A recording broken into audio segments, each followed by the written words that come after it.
రేపు ప్రారంభం కాబోయే అల్లూరి సీతారామరాజు ఇంటర్నేషనల్ ఎయిర్పోర్ట్కి మరి ప్రధాని గారు రావటం, గౌరవ ముఖ్యమంత్రి నారా చంద్రబాబు నాయుడు గారు, పవన్ కళ్యాణ్ గారు, లోకేష్ గారు కూడా రావడం జరుగుతూ ఉంది.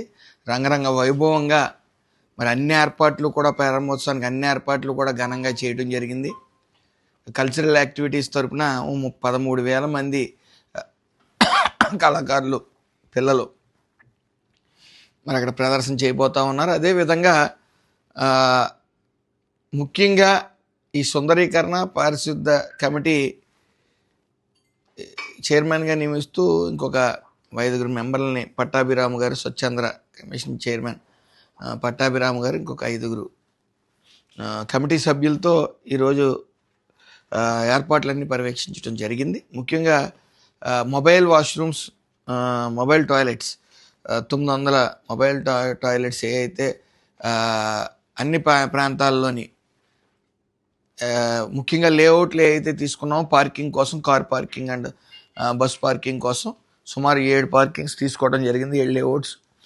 అందులో మొబైల్ టాయిలెట్స్ పెట్టడం, సఫిషియెంట్ వాటర్ అక్కడ ఉంచటం, అలాగే తాగునీరు, మజ్జిగ ప్యాకెట్లు కూడా అక్కడ అందుబాటులో ఉంచడం జరిగింది.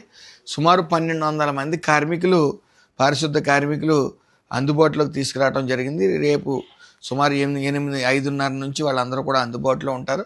అలాగే విఐపి గ్యాలరీ దగ్గర కూడా పారిశుద్ధ కార్మికులతో పాటు శానిటరీ ఇన్స్పెక్టర్లు కూడా అక్కడ పర్యవేక్షణ కోసం అక్కడ ఉంచడం జరిగింది.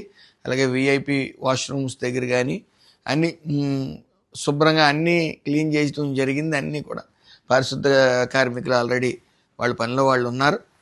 ఏదేమన్నప్పటికీ ఈ అంతర్జాతీయ విమానాశ్రయం ఒక్క ఉత్తరాంధ్రకే కాకుండా యావత్ ఆంధ్ర రాష్ట్రానికి మణిహారం లాంటిదని తెలియజేసుకుంటా ఉన్నాను. సుమారు 4,700 కోట్లు పైబడి ఈ యొక్క అల్లూరి సీతారామరాజు ఇంటర్నేషనల్ ఎయిర్పోర్ట్ కోసం వేచించడం జరిగింది. సుమారు 60 లక్షల మంది ప్రయాణికులు సేవలు అందుకోవడానికి సిద్ధంగా ఉంది. అలాగే రానున్న కాలంలో సుమారు 4 లక్షల మందికి ప్రయాణికులకు సేవలు అందించే విధంగా ఈ ల్యాండ్ అలాట్మెంట్ కానీ కూడా తీసుకోవడం జరిగింది. అలాగే ఈ యొక్క ఎయిర్పోర్ట్ వల్ల అనేక పరిశ్రమలు, పెట్టుబడులు, అలాగే పర్యాటక రంగం కానీ ఇవన్నీ కూడా డెవలప్ అయ్యే విధంగా మరి ఉత్తరాంధ్రకి గొప్ప అవకాశం కలిగిందని మనం చెప్పుకోవచ్చు.